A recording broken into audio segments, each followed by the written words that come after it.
Book 19. A Spectrum of Perception. Who or what is God?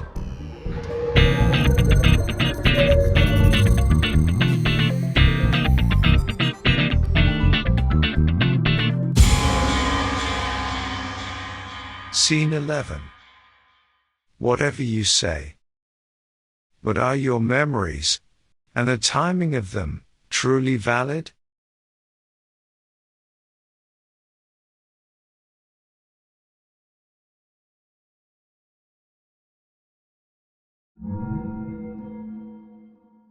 The contrast between the blind guides and the enlightened. So, my meditations last night as I went to sleep were about the level of blindness and toxicity shown to those who entered back amongst the ones still chained in the cave. We're talking about the cave allegory here. As they returned, they found themselves in an atmosphere of inflammatory rhetoric, surrounded by those who had a vested interest in verbally attacking and belittling them. As they expounded upon the wonders they'd seen outside, in the real light, the sun itself, they were challenged. Because it didn't make sense to the others, it was irrelevant to their fixed thinking.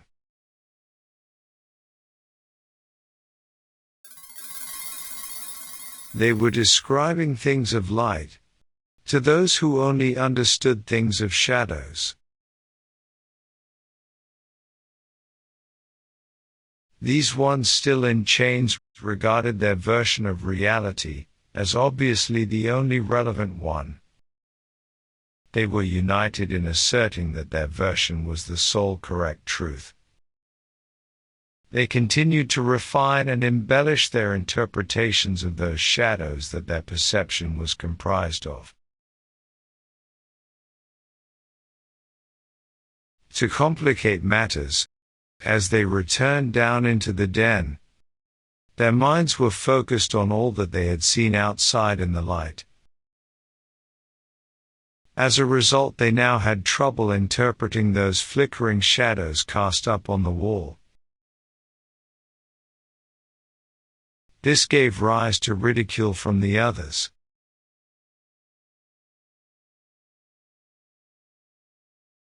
They had not only been able to see a different dimension of new light and beauty and reality, but were also able to learn to understand and arrange such things into forms that were useful for further growth. This sounds a bit like those Pharisees that Jesus confronted. They prided themselves in keeping Jewish laws, being above reproach. But they were blind to what mattered. Matthew chapter 23, verses 23 to 28. Woe to you, experts in the law, and you Pharisees, hypocrites! You give a tenth of mint, dill, and cumin,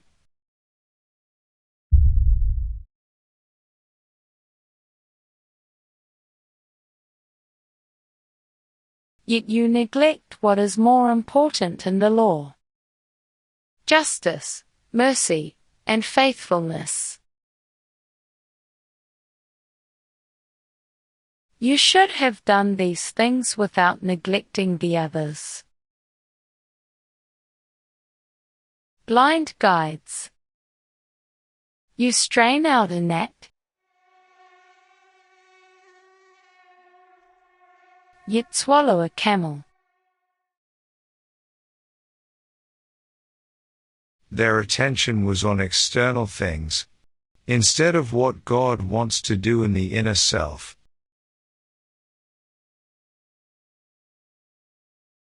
Woe to you, experts in the law, and you Pharisees, hypocrites!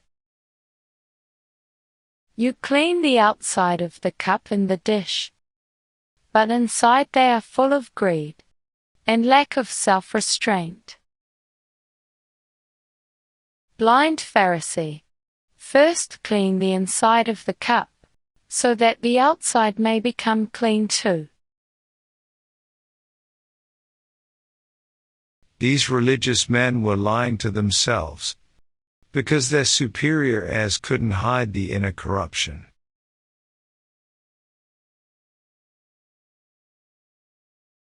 Woe to you, experts in the law, and you Pharisees, hypocrites! You are like whitewashed tombs that look beautiful on the outside, but inside are full of the bones of the dead and of everything unclean.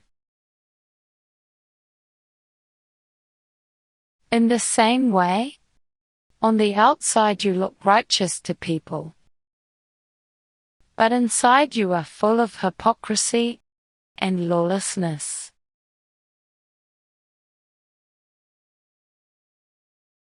Make no mistake about it. Jesus was being abrupt and abrasive here.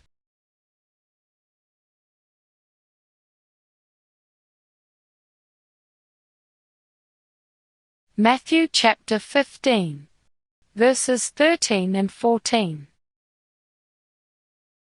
He replied, "Every plant that my heavenly Father did not plant will be uprooted. Leave them. They are blind guides. If someone who is blind leads another who is blind, both will fall into a pit."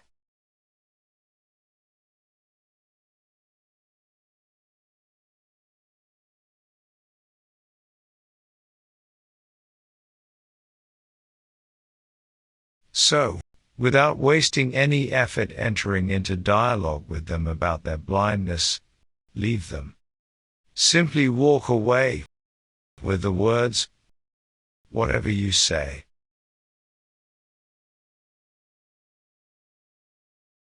Their ideologies that haven't originated from God are like those plants that are not of God, which go through processes of being uprooted.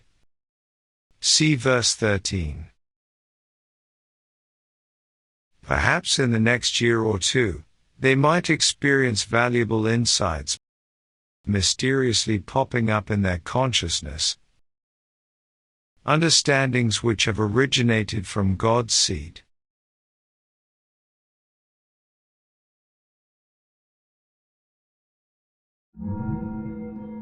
Our memories, merely flickering shadows on a wall.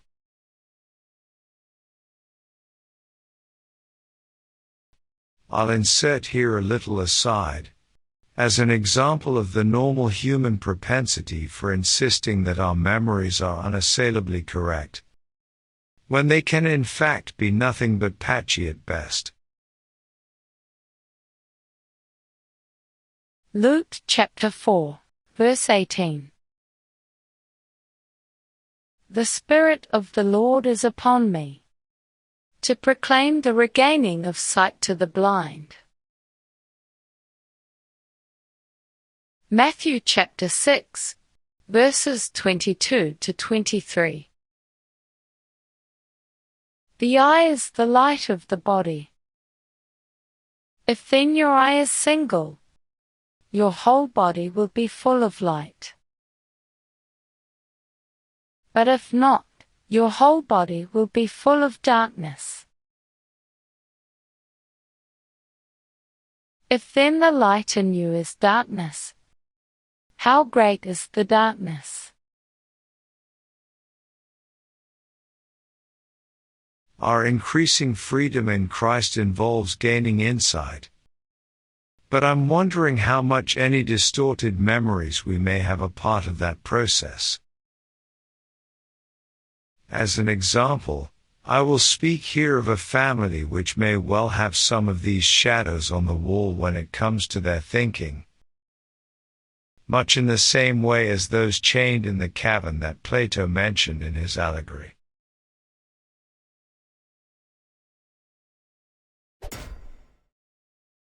Character number 1. The eldest brother, who is now in his mid-20s, confidently assures his siblings that they only survived their poor childhood because he, as elder brother, looked after them, in the absence of any meaningful participation from non-functioning parents. He remembers making sure they got looked after. He has a well-formed memory of being the responsible elder brother. Character number 2. The mother. She can, without hesitation, state her perceived reality that she got up every morning without fail, and made sure her children had uniforms, breakfast, lunches, etc., and got to school on time. And then she made sure they were picked up in the afternoon. She has this well-formed memory of being the responsible mother.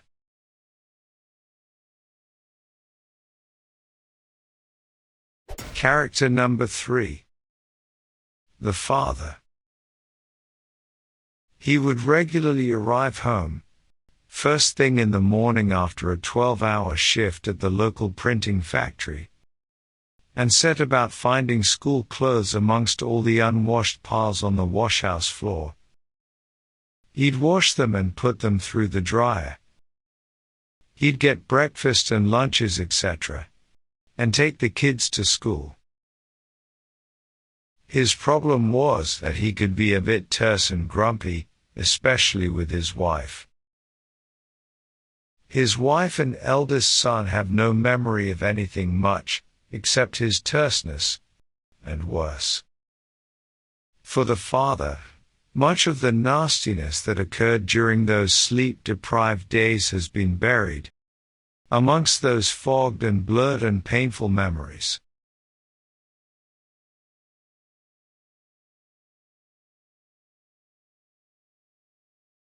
Character number 4. The grandfather. He has seen no evidence of what character number 1 claims, and little of what number 2 recalls as fact. He has frequently been on hand to observe what number 3 was like. Needless to say, number 4 has been on hand to provide empathy for number 3. But here's the thing. He does the same for the others. If any one of these first 3 characters sets about justifying themselves and proving that their version of events is correct, the only result would be arguments and conflicting stories. Number 4, the grandfather, needs to accept all of them as they are, of course. They need to get over the traumas, the painful events they see flickering on the wall of their memory.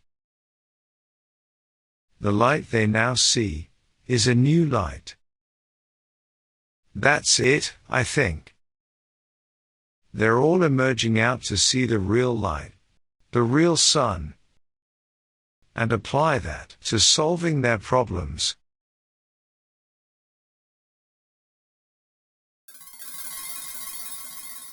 Trying to convince anyone of the validity of their recollections is merely shuffling the former shadows and darknesses around.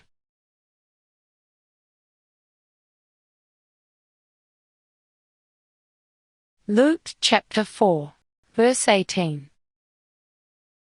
The Spirit of the Lord is upon me, because he has anointed me to proclaim good news to the poor.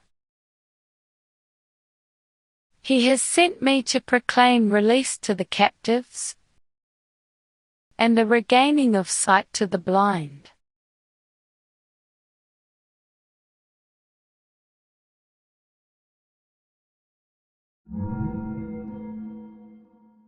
Measured time, or perceived time.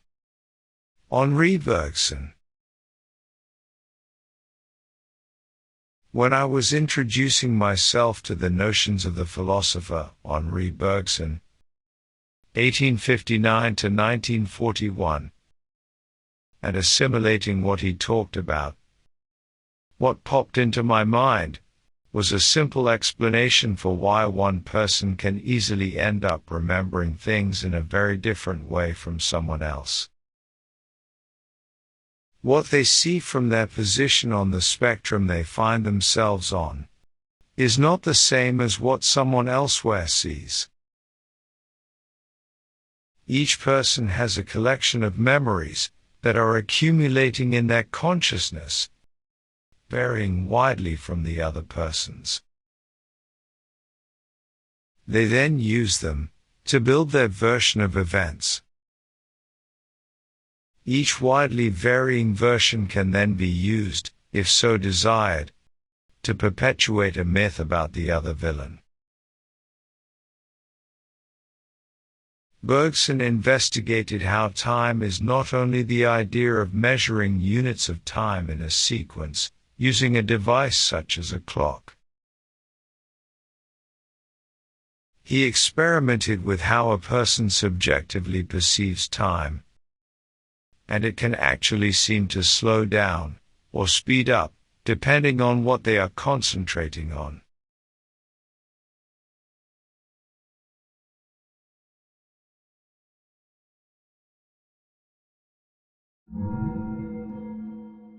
My alternate version of reality can blind me to someone else's. Bergson's thoughts made me realize just how significant are the implications of how a person's memories of events, their sequence, and how long they took, will not correlate to the time as measured by a clock. It's all to do with the various alternative versions of the same reality. From this may arise accusations of blindness to reality. When an event, a connected sequence of events, takes place, let's say involving two people, what happens when they are asked some time later to describe what happened? The two recollections of that series of events will differ. It occurred to me, with Bergson in mind, that one of the participants will recall certain elements that occurred at various times, various measured moments during that event.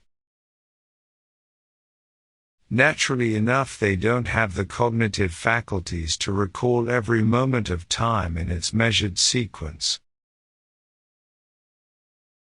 So much will be omitted, forgotten, buried away from recall.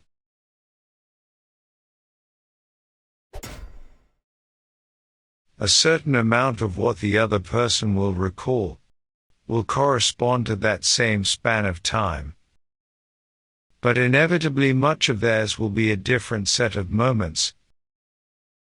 Importantly, they will remember different fragments of dialogue, so their version will not be the same, because it is sourced from different segments of time.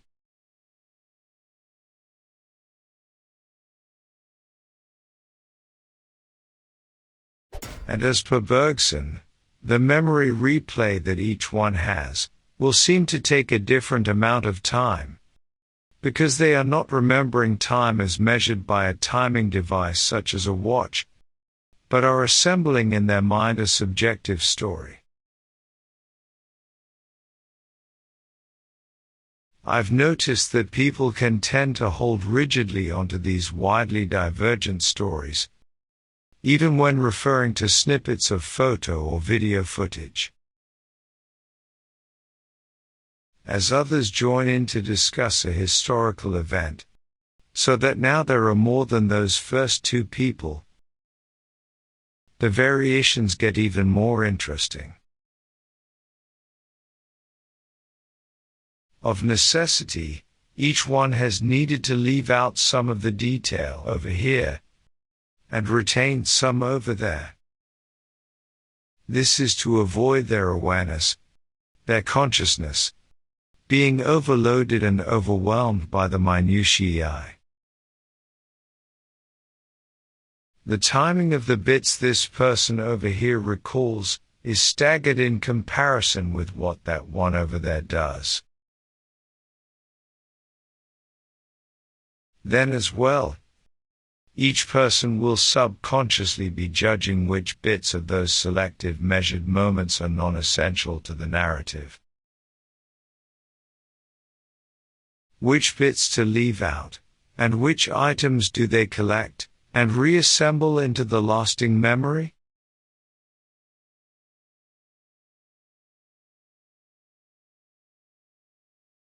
This is what creates such colorfully divergent recollections.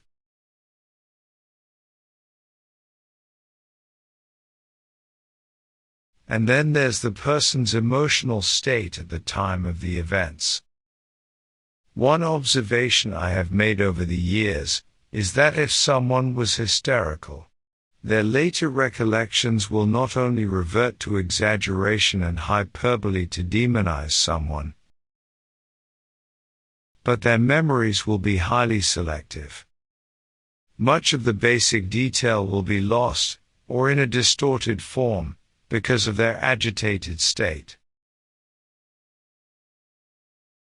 Ah yes, and what about the scenario where person A was present at the time of those events, and person B is only using second or third-hand reports, not first-hand experience? That really helps if someone wants to fling around some salacious slander over a coffee.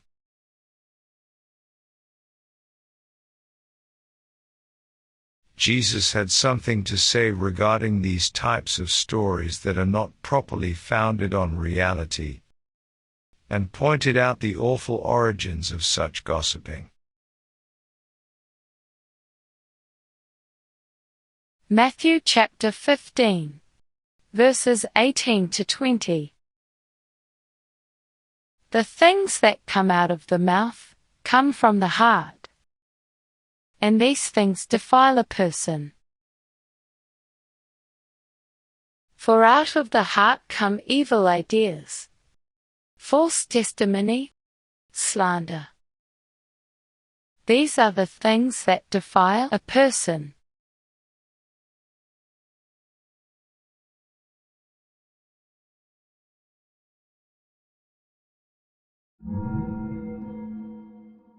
Do I tend to assemble my eclectically accumulated truths in the same subjective way as I do my memories?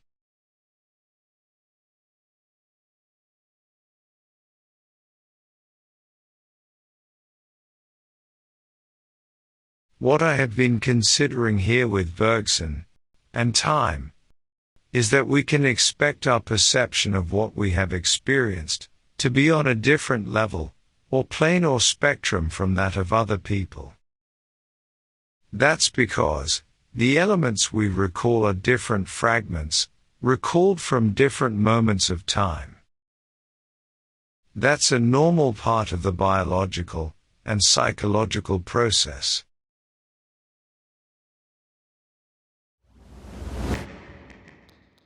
So now, let's apply this to Bible truths, and to how we define who and what the Godhead, the God structure, is.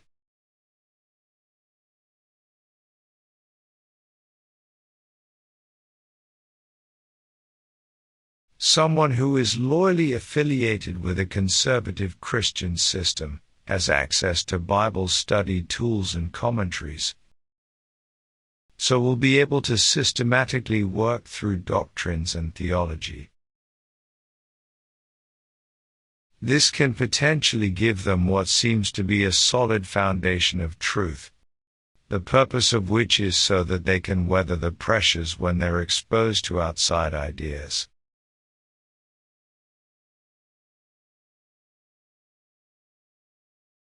In reality, though, that person's theology is compiled from fragments, over time. Whether we like it or not, We have in fact been accumulating eclectically stylized elements,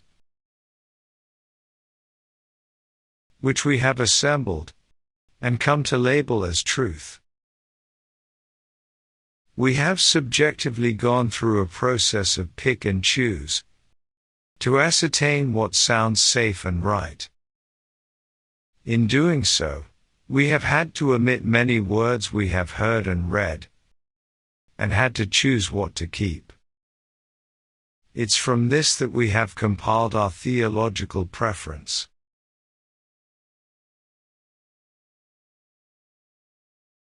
So how does that relate to our differing perceptions of the nature of God?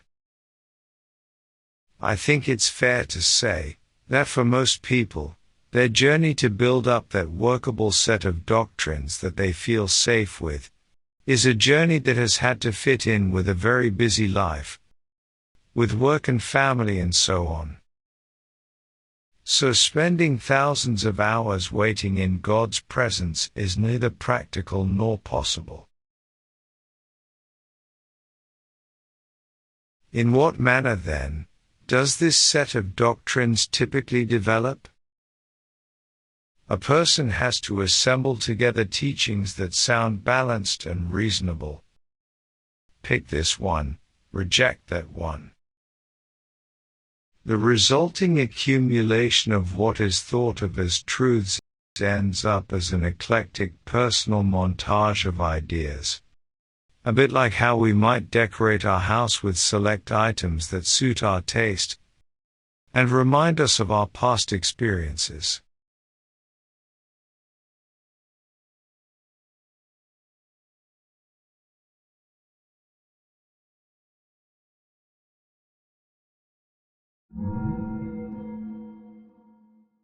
Leaving behind religious clichés and forming new understandings.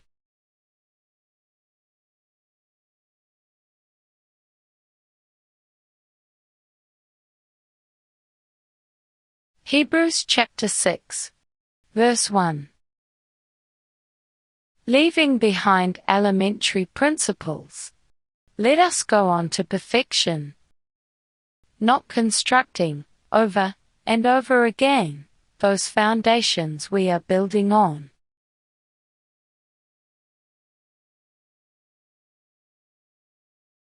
This process of growing and shaping such eclectic truths into a workable form can be likened to the way we start off by using presets on a computer. These templates are simply patterns and forms that are pre-designed for us, so we don't have to do all the hard work. But why would we resort to a preset provided to us by someone else? It's probably because we don't have the cognitive capacity to assimilate everything we have heard and read, so it's normal to use some help and to settle for assembling sufficient of those elements in that religious form we have availed ourselves of. This way we can create plausible definitions. The reality is, though, that rather than creating a series of truths that reflect the light and life of Christ, we risk getting all comfortable with a series of what are nothing more than stereotypes.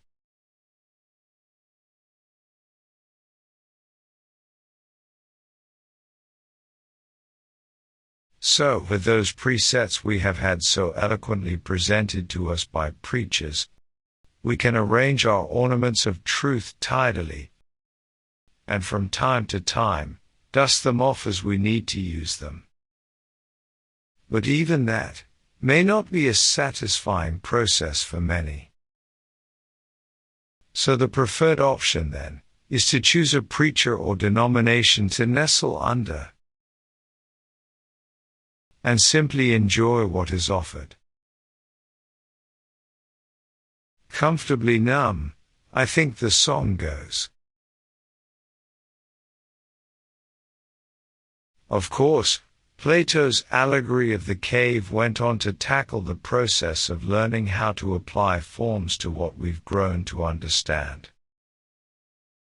But the forms he discussed were not presets provided to us to conform to, but rather to give some sort of structure to how we can use the fresh enlightenment we have discovered, when we realized a new reality in a place of sun and light,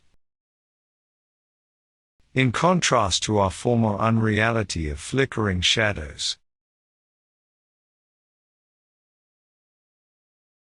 If you were to ask a young zealous Christian about his understanding of God, he'd reach for those fragments of truth he has heard at various stages of his life, and use them to assemble what he thinks is a suitable answer. If it's me that you ask, I'll have to pause and decide which elements from my past I should relegate to the old and best forgotten bin, and consider what my current understandings are. The question I need to keep asking myself is, am I so blind that I am assured that it's my set of doctrines that is accurate and true and correct?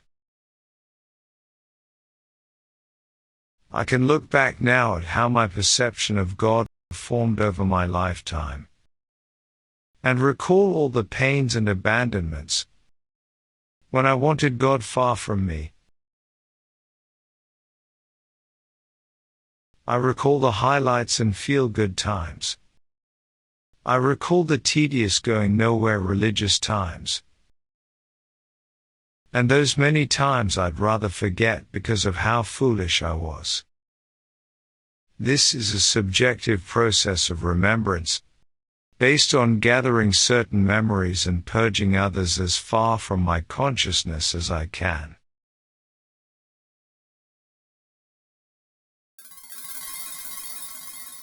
The summary of this walk with God will always be something that others have almost no access to.